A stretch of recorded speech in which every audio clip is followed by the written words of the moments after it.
मित्रों, भारत में आपने कई जादुई बाबा की कहानी तो बहुत सुन रखी होगी, पर क्या आपने एक ऐसे बाबा की कहानी सुनी है जिनसे मिलने के लिए बड़ी बड़ी कंपनीज के सीईओ तक आ रखे हैं? जी हाँ, जिन बाबा की मैं बात कर रहा हूँ, जिन जादुई बाबा की बात मैं करने जा रहा हूँ, उनका नाम है नीम करोली बाबा।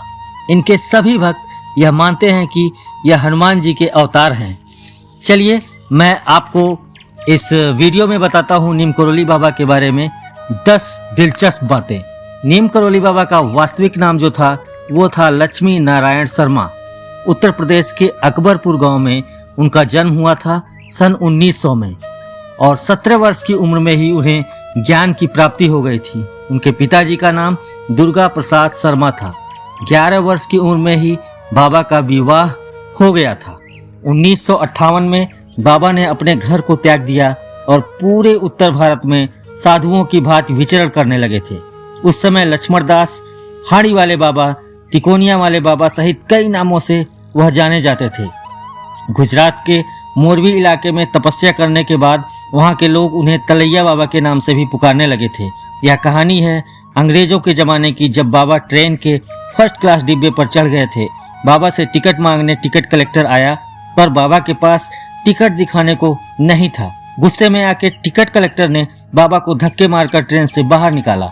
उसके बाद बाबा ने कहा कि मेरे बिना ट्रेन चालू करके दिखाओ तो माने। मैकेनिकल आया, कई सारे इंजीनियर आए, सबने बहुत कोशिश की, पर उन्हें ट्रेन में कोई दिक्कत ही नहीं दिख रही थी। ट्रेन ठीक करने के लिए उन्होंने बहुत सारी कोशिश की, ट्रेन में कोई प्रॉब्लम ही नहीं। यात्रियों ने कंडक्टर को समझाया कि भैया बाबा से आप माफी मांग लो, ट्रेन के अंदर बिठा दो, ट्रेन अपने आप चल पड़ेगी। और वही हुआ। इस इंसिडेंट के बाद से बाबा को नीम करोली बाबा के नाम दिया गया। और बाबा का नाम नीम करोली इसलिए दिया गया क्योंकि जब बड़े बड़े उच्चाधिकारी आए तो उन्होंने कहा कि यहाँ से लोगों को जाने आने में बहुत दिक्कत होती है, यहाँ पे एक रेलवे स्टेशन का निर्माण कराया जाए।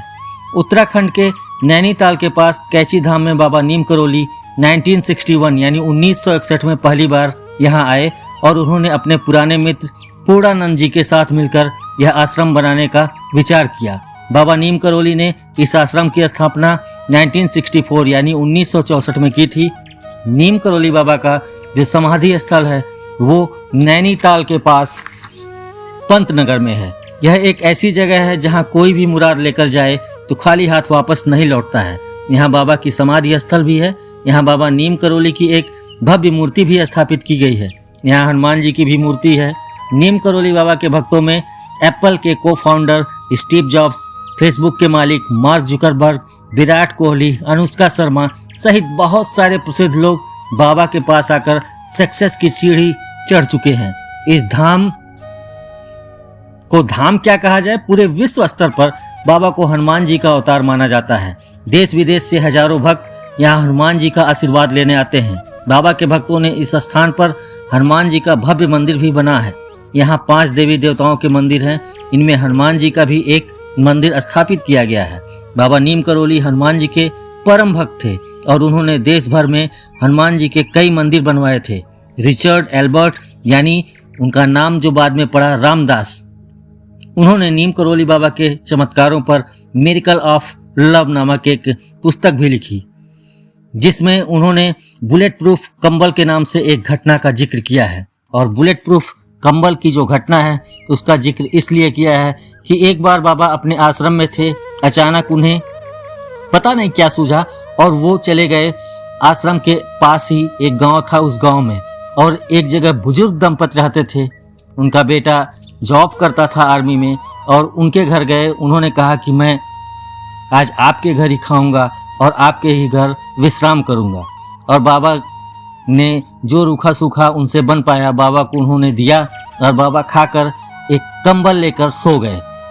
रात में जो दंपति थे वो नीचे सोए थे, लेकिन बाबा उस कंबल को ओढ़े कराह रहे थे। लेकिन उनकी हिम्मत नहीं हुई कि वो बाबा से पूछें कि बाबा क्यों कराहने की आवाज़ कर रहे हैं। फिर सुबह हुई, बाबा उठे और उस कंबल को लपेटा और उन्होंने कहा कि इस कंबल को आप ले जा कर के नदी में प्रवाहित कर दीजिएगा, लेकिन ध्यान रहे इस कंबल को आप खोलिएगा मत। और बुजुर्ग दंपति जो थे उन्होंने ऐसा ही किया और 1 महीने बाद उन बुजुर्ग दंपत का जो बेटा था, जो नौकरी करता था आर्मी में, वो आया और उसने एक इंसिडेंट बताया। उसने कहा कि एक बार ऐसी घटना हुई 1 महीने पहले कि मैं घिर गया था अपने देश के दुश्मनों से। गोलियां चल रही थी चारों तरफ से, सारे सैनिक मारे गए, मेरे सारे साथी मारे गए, पर मेरी तरफ गोलियां आ तो रही थी लेकिन मुझे लग नहीं रही थी। मुझे समझ नहीं आ रहा था कि मैं बच कैसे रहा हूँ। तब उन बुजुर्ग दंपत को पता चला बाबा नीम करौली के चमत्कार के बारे में कि बाबा उस दिन क्यों कराह रहे थे। बाबा हमेशा इसीलिए कंबल ओढ़ा करते थे। आज भी लोग जब उनके मंदिर जाते हैं तो उन्हें कंबल भेंट करते हैं।